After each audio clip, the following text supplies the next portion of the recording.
Alright, y'all. So I promised y'all a story, and I'm gonna give it to you. But y'all gotta excuse me because I do got, like, y'all be asking me, like, who is Mystery? And it be hard for me to try to, like, explain that because don't nobody really know, for real. But, like, excuse me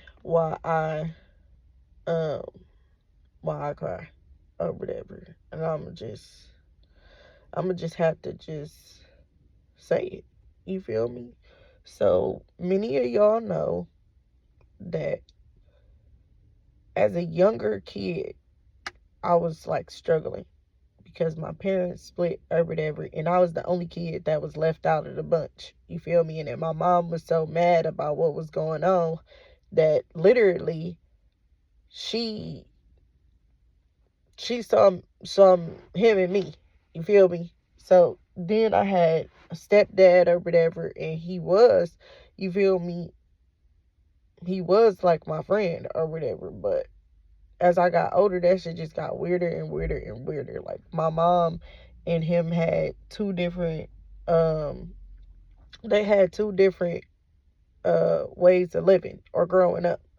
So it just it just didn't work out or whatever. And so like some things happen, and there's people that know, that witness, and they know what for real happened back then. But that kind of like put me in a perspective of where I just be like I can't let nobody hurt me, like. And I'm really a good person all the way around. It's just like when people mess with me, it be over. And I don't like to be hurt.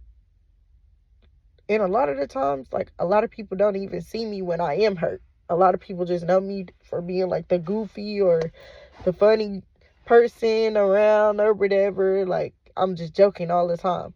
Because, like, if I really sit there and I like ponder on what's going on in life, I go back to my old ways. Like, I had 4 therapists. I ain't gonna lie. I had 4 therapists because they kept telling me, my mom and them kept saying, like, something wrong with her, something wrong with her. But it was never nothing wrong with me. Like, nothing chemically imbalanced, nothing.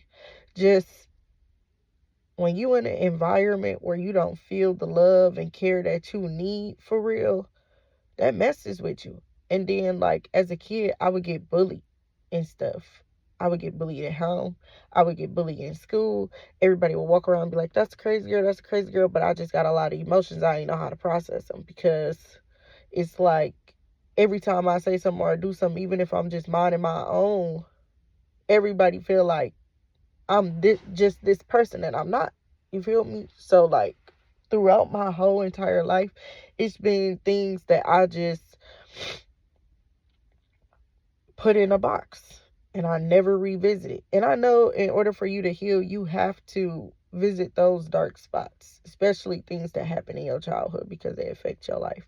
And I got kids, so I try not to even visit that because every time I do visit it, it get way too dark for me. And I used to be suicidal. I used to go through these things. But now I got too much to live for. I've developed this person that is untouchable. And I don't mean untouchable like I'm bulletproof or something like that. But I walk with the Lord, bro. Like the man upstairs really be helping me. And he walk with me every single day. And even when I feel like, ooh, I feel like I'm getting close, I'm about to go down, he be right there to pick me back up. And then, like, some of y'all want to know where that name Mystery came from, or how did I start getting music, or what happened to you, why you ain't been doing music, right? So I literally I literally did this thing where I was told not to be around the east side. And lo and behold, where was I? Always on the east side. It became my home. Like, if I couldn't find love on the west side, where all my family was, I'm going to the east side because I know they love me over there.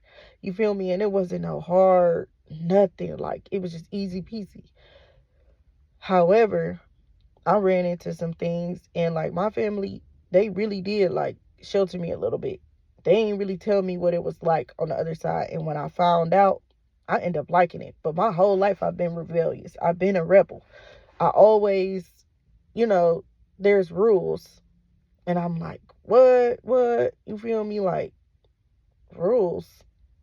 I'm not following no rules. So I ended up going over there, loving the east side. It's my home, for real. And the people that I met over there, some real good people. And you can't take that away from me. And then there's some situations that happened that shaped me. You know, many of y'all know that I was in a social club, and my sister, Janae, actually gave me that name. You know, we was probies, and they was like, oh, well, what's the name that you're going to give yourself or whatever? And I was like, I don't know. And then her and my brother Tank was like, we're going to call you Mystery because your ass a fucking mystery. We don't really know. Like, we don't know what you're going to do next. And it stuck. And that was the best name ever. And then I kind of rocked with it, you know? And then I kind of was going here and going there and doing all kind of stuff. And my head was not on right because I was in Michigan alone. My family left and went to California. Like, my immediate family left and went to California. And I was like, okay. And they was telling me, like, you gonna fail. You gonna be back. You gonna be back. Man, it took me 7 times to realize, like, okay, maybe the city is not for me. And even after I met my husband, like, we knew too, like, okay, it's getting rocky. We living out of cars, you feel me? We in and out of traps. We doing this, we doing that, like, mm-mm. And then it's really these type of situations where I didn't know who I was, and everybody had this title for me, and everybody had this persona of who they wanted me to be for them. And I've always been the person that say, like, oh, if you call me crazy, I'm act crazy, because that's what you're saying about me anyway, so I'm gonna make it come true, because I hate liars and I hate lies. So I always was like, all right, if they say I'm a model, I'm gonna be a model. Great. Anything that anybody said about me, I went and did it. Oh, she's dangerous, she this. Yeah, I'm real dangerous. Like, like, I made a switch. I made a change. I went through a change. And I learned that life ain't about roses. And the one thing that I know for sure is I'm going to tell y'all how I ended up where I'm at now, and where I'm at and where I'm going. And most of y'all don't know, but I developed asthma real bad. I always had like sports induced asthma, but I've never had the asthma I have now. And back in the day, I used to have a heart condition. It's kind of dormant now, but sometimes I can feel it. You feel me? And it's bradycardia and syncope, where like I flatlined 3 times. Twice was on purpose, where the doctor made me do it or whatever, because they was putting me through a test or whatever. And then one time it was like unexpected. They didn't even know or whatever. But like, it's dormant now or whatever, so I'm okay there. However, I still got the low blood pressure. And then now, after COVID, y'all remember when like everything was happening and COVID was not even COVID, but everybody was sick that one year, in 2018 at Christmas time and New Year's times, and like it was so bad that everybody was like in the hospital for a while or whatever. That was me or whatever. It was so bad I thought I was gonna die. Like, oh, okay. And then 2 months later in February, they was like, oh, there's this new virus or whatever, it's called COVID-19 and stuff like that. And literally, y'all, I swear to God, that's when it all happened. And ever since then, I had a cough, and it's been there. So like, they started doing tests, sending me to specialists and stuff like that, and I got to my one doctor that's with me now. And he was like, okay, well, I'm gonna do this. I'm gonna test you here. I'm gonna test you there. You feel me? Man, he want to do surgery. He want to go in there or whatever. But this, it's called thermoplast or thermoblast or whatever, where they go in and like burn the ends of my bronchioles or whatever, and basically kind of reset them so they it's not as agitated when I breathe in something that I'm allergic to. So we ended up doing them, but the way it works is it's 3 sessions and you got to do them in 3 week intervals. But I ended up doing them like 1 month, 2 months, and then a month after those. You feel me? And so like now I'm picking up and I'm writing. I've always been a writer, always been into poetry and stuff like that. So now I'm like, okay, like let me try to put my music out there. Like I could tell my story because maybe it's somebody out there that can relate. So a lot of people don't know what happened to me. A lot of people just was like, she changed, she dropped off the face of the earth. Like, nah, like I just really process things on my own time and I need that. You feel me? And I think other people need that. And you gotta find yourself.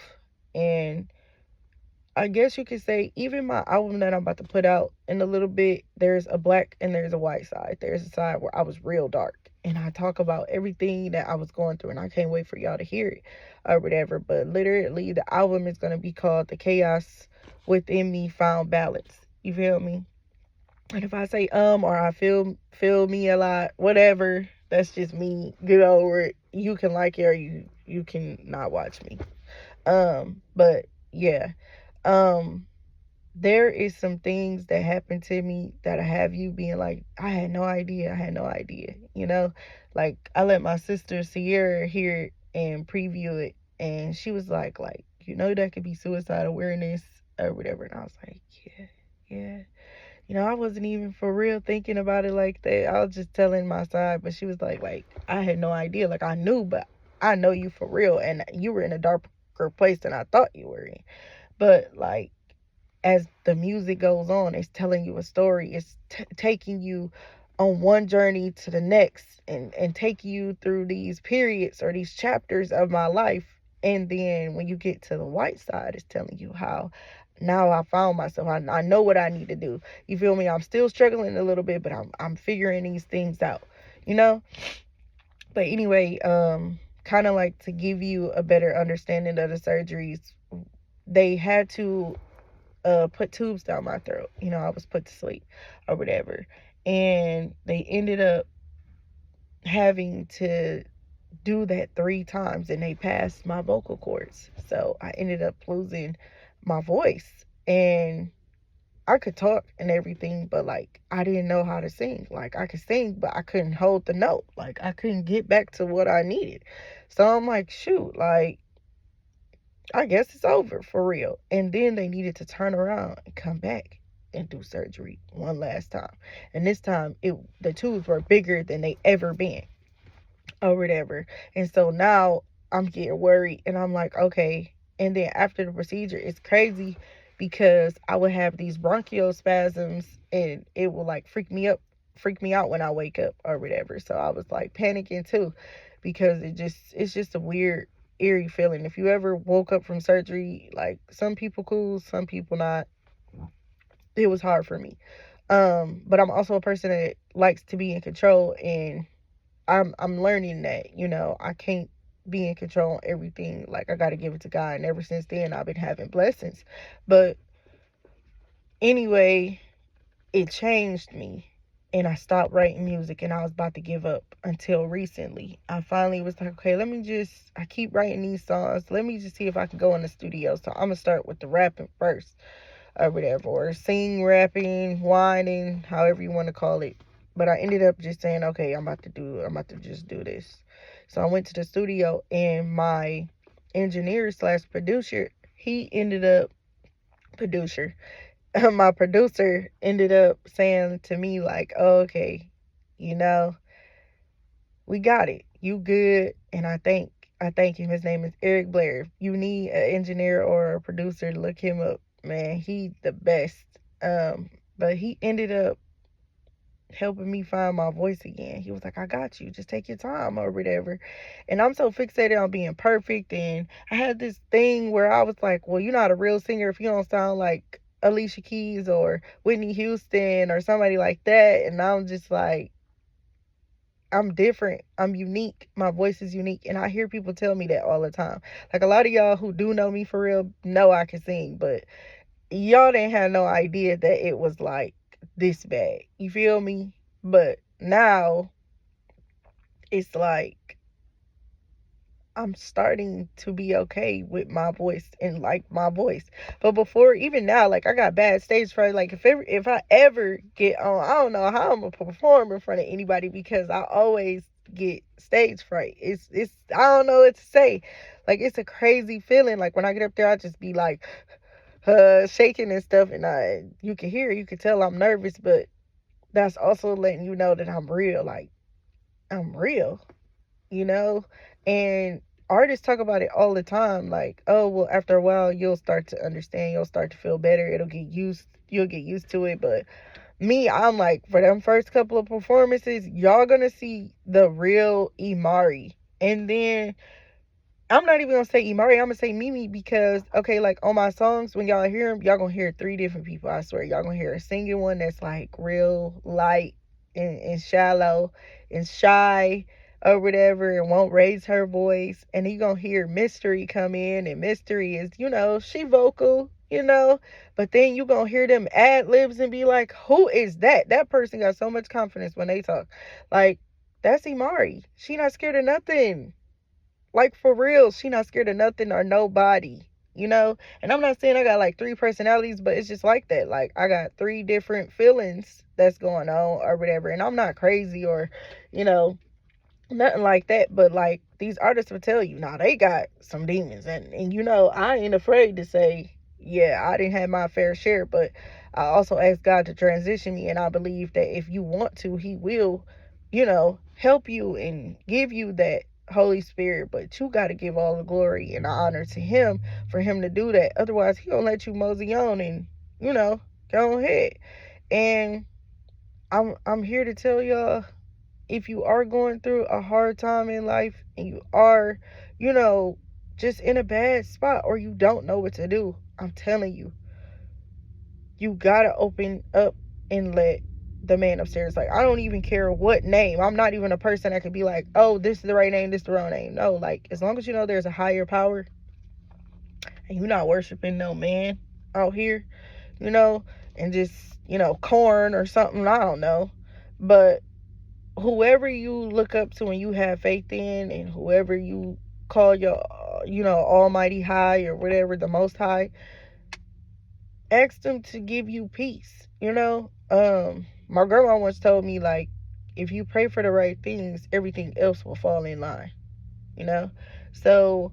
And it's crazy because I never was a spiritual person, but when you go through certain things, you become that, and it becomes your lifestyle. Like, my conscience wasn't as loud before. Like, I would do stuff and I knew it was wrong and I wouldn't even care. But now, like, I gotta second guess that. Conscience be so loud that I'll just be like, okay, okay, okay. Like, as soon as I do something, I'll be like, shoot, I shouldn't have done that because X, Y, and Z. But still, I'm woman enough to say that I'm not perfect, and I'm not trying to be perfect, and nobody is perfect, but I also want to make sure that I'm being the best version of me. And sometimes I don't even know who me is. I was so busy trying to be what everybody else thought I should be or wanted me to be or was saying I was going to be, that I never really opened my eyes to be like, okay, this is really me. And I still don't know exactly who that is. But I wanted to give y'all like a little something so like, I haven't changed, but I changed. And I only let people in my space that I feel needs to be in my space. I don't have no beef with nobody. However, I am the person that's like, I guess you could say, I just I'm in a position where now things are better for my kids. My eyes are open for my kids. And not just for them, but for me too, or whatever. And I'm a work in progress. Like, in one of my songs, one of my lyrics say, I'm under construction, I'm underway. And I am underway. And I feel like there's a lot of people like that. And hopefully my music can have you see a different perspective. that you can't always judge a book by its cover. And some people need time, and give them that time. And humble yourself, because maybe you went through a similar situation, but it just wasn't as deep. Or maybe you looking at somebody that you think you know and really don't know who they are, and they completely different. Because it's easy to fake a facade. It's easy to act like you this and act like you that. But on the inside, and you behind closed doors and you by yourself, it's just you and you. You and you. Nobody looking, nobody watching. But guess what? When you step out and you see somebody, you're a whole different person. Because you don't want people to look at you wrong. You don't want people to look at you like something's wrong with you, or you got a problem, or you're not happy, or whatever it is your reason is, you know? But if I could say anything to end it, I'm glad that I went through what I went through. I'm glad that I'm here now. And I'm glad for the support that I have. And literally, my social media is for entertainment purposes only, but this is the realest video y'all gonna ever get out of me, other than the little stuff that y'all see. But like, this is the most that I'm ever gonna talk, because I'm quiet, you know. And even though they say watch the quiet person, like, I'm really cool. I'm just misunderstood a lot. And rather than me always trying to explain my side of the story, I used to want to prove myself. I don't have to do that anymore. And that's something I'm also learning too. And I don't feel like I'm the only person. So if there's any other questions that y'all got for me, please ask me. I know people like, don't air your business out, but it's not even for nobody else. It's not to get at nobody else. It's just to get closer with people and be heard. It's awareness. Like, everybody has their own life that things happen. You feel me? Everybody's life is going through something, and more now than ever. Everybody is seeing it. You feel me? It's a war going on, a spiritual war. And I'm not even like that type of person, but like, you can see it. Even if you're not spiritual, you can see that it's some stuff going down. And I just want to be on the right side of things. And honestly, y'all, I want to appreciate y'all if you stayed on this video this long. Maybe it was entertaining to you, maybe it was informing to you, or maybe it was just something for you to even see and recognizing yourself. Like, dang, like, maybe I need to self-reflect. Maybe I need to tell my truth. Even if you don't get on the internet, and I'm not saying you gotta broadcast it. I'm saying even if you need to take down a piece of paper and write down what's happening with you and really dissect yourself and see, like, am I in the right spot right now? You know? But stay tuned for my albums. I thank everybody, even for listening this far. If you clicked off early in the video, I still thank you, because you still came to my page to listen. And that's all I could do, is be humble. And I know I'm not going to be everybody's cup of tea, but for the ones that I am and they understand, I just hope you listen to my story and understand a little bit better about me. And with that, I want y'all to have a good rest of y'all day, man. Hold your head high. Y'all stay safe out there and stay tuned.